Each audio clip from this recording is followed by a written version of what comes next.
apresentar para vocês agora, e isso é muito importante, quais são as principais características de um governo fascista. A primeira característica, a primeira coisa que um governo fascista tem, né, que aparece no processo de movimento fascista, é o surgimento de um culto a um líder, né? Você vai ter um líder, você vai cultuar esse líder. E por curiosidade, normalmente esse líder ele ganha apelidos, né? Benito Mussolini na Itália, o apelido dele era Dulce, né? Adolf Hitler na Alemanha, o apelido dele era Führer. Então, eles ganham apelidos, né? E eles passam a ser cultuados como líder, como passa a ganhar seguidores, né? Passa a ser messias nesse processo político.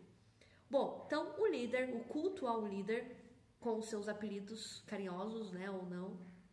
Führer, por exemplo, significa imperador, né? Então é um apelido de poder, né? Outra característica do fascismo é o uniforme.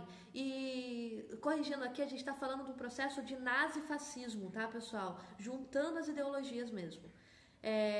Então, o uniforme, normalmente são uniformes militares, né? São fardas que vai representar o uniforme, porque a militarização faz parte do processo fascista, o processo e o discurso de militarização, tá? De intervenção militar e tudo mais. Outra característica é o símbolo, a simbologia, né? Todo regime fascista tem símbolo. Nós temos o fácil, que é o símbolo do fascismo, né? Que é como se fosse diversos gravetos, né? Juntos.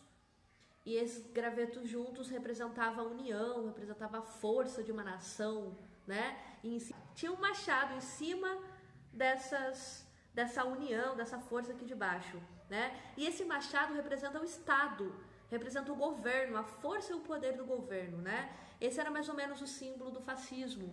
E aí tem também o símbolo do nazismo, que é a famosa suástica, né? Que daí todo mundo conhece a suástica, o símbolo do nazismo. E lembrando que o segundo maior partido nazista, fascista, fora da Europa, aconteceu aqui no Brasil, existiu aqui no Brasil, que era um partido ou um movimento chamado integralismo, né? AIB, Ação Integralista Brasileira. E os integralistas também tinham o culto ao líder, ao Plínio Salgado, tinha o seu símbolo, né? E tinha, que é um símbolo matemático, e eles também tiveram, né, a adoção do uniforme, da farda militar, tá? Então, olha só, líder, o culto ao líder, o apelido, o uniforme, o símbolo e a saudação. Todos os governos fascistas têm a sua saudação, né? Heil Hitler, né? Eles têm essa prática de saudação. O integralismo no Brasil, né? Eles faziam assim com a mão para trás, falava Anauê. Anauê era a palavra de saudação dos integralistas, uma palavra indígena, né? Que pecado fazer um negócio desse. Aliás, Anauê significa somos todos irmãos, né? Bem contraditório dentro de um regime fascista. Aliás, a contradição, percebam que isso é muito importante, pessoal. A contradição dentro do governo fascista é algo que é natural. Todo governo fascista, todo regime fascista, ele é contraditório. A gente vai falar disso mais tarde. Bom, então, outras características do regime fascista, né? A saudação, o controle, né? Se é um governo totalitário, se é um governo autoritário, ele é um governo que controla, né? Então nós temos a nação ali como controlador, o líder como controle.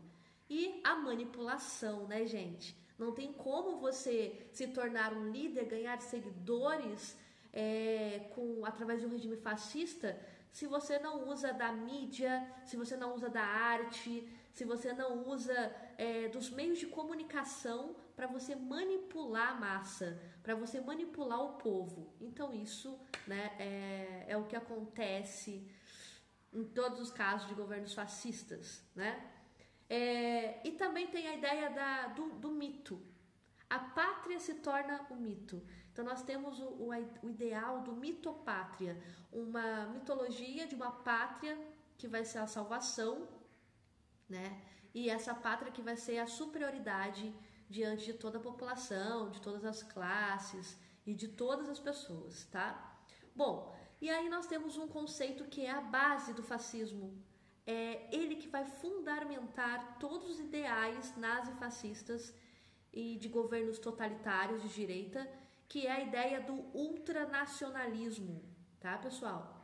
Esses países, esses governos, esses regimes fascistas, eles se tornam ultranacionalistas. E esse é o grande problema. O nacionalismo, como nós já vimos em outras aulas, ele já foi a base e que fundamentou a Primeira Guerra Mundial, né? E aí agora, para o surgimento do fascismo, do nazismo e da Segunda Guerra Mundial, que vai ser a eclosão disso tudo, nós temos de novo a ideia do ultranacionalismo. E nós temos uma característica, né?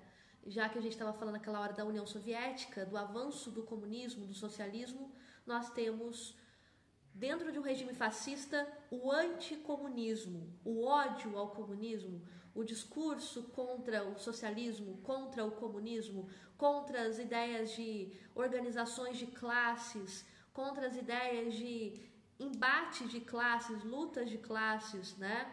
Porque eles estão defendendo uma ideia de unificação, uma ideia de nação.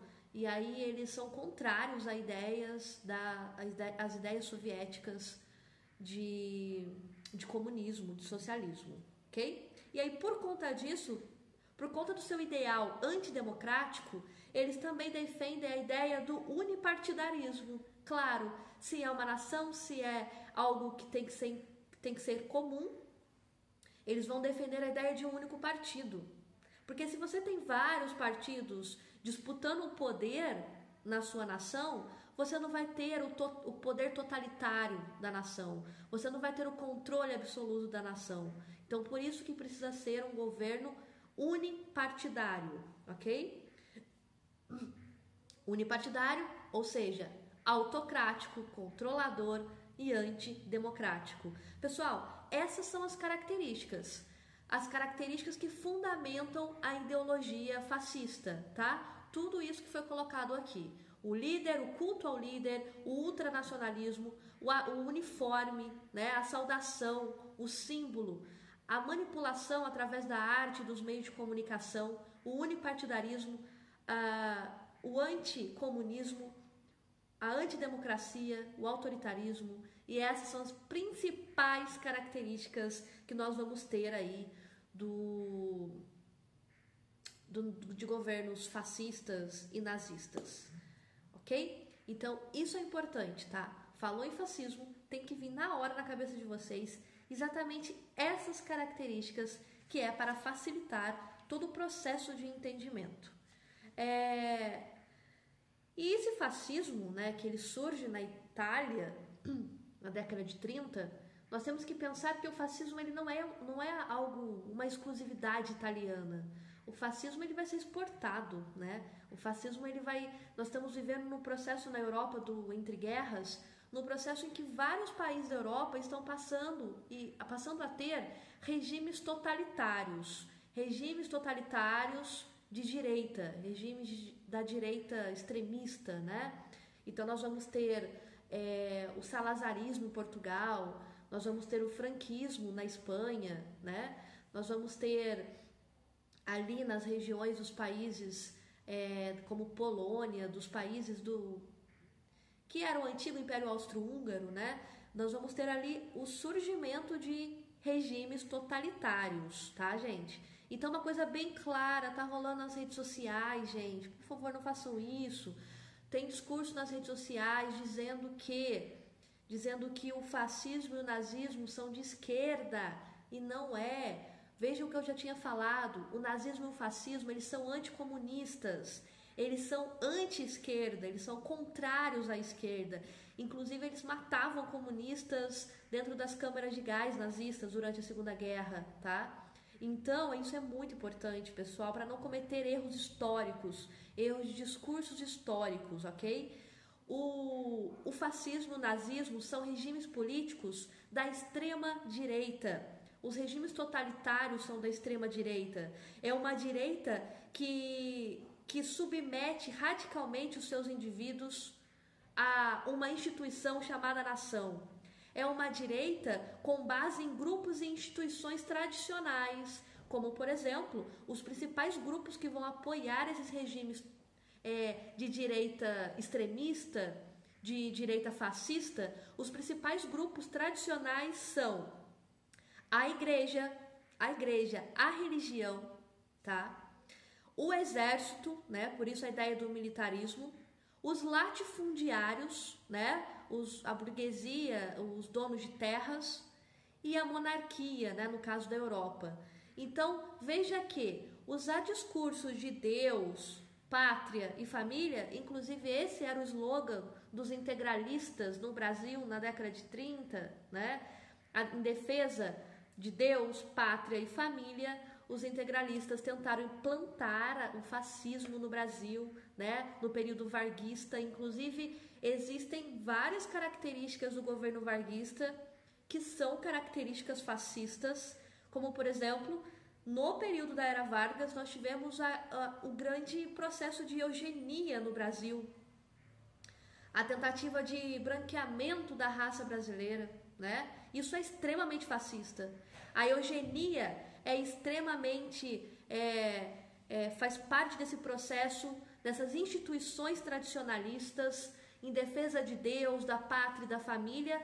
Eles promovem e defendem os seus ideais fascistas. Esse é o grande problema. As pessoas compram a ideia do fascismo no Brasil, isso acontece até hoje.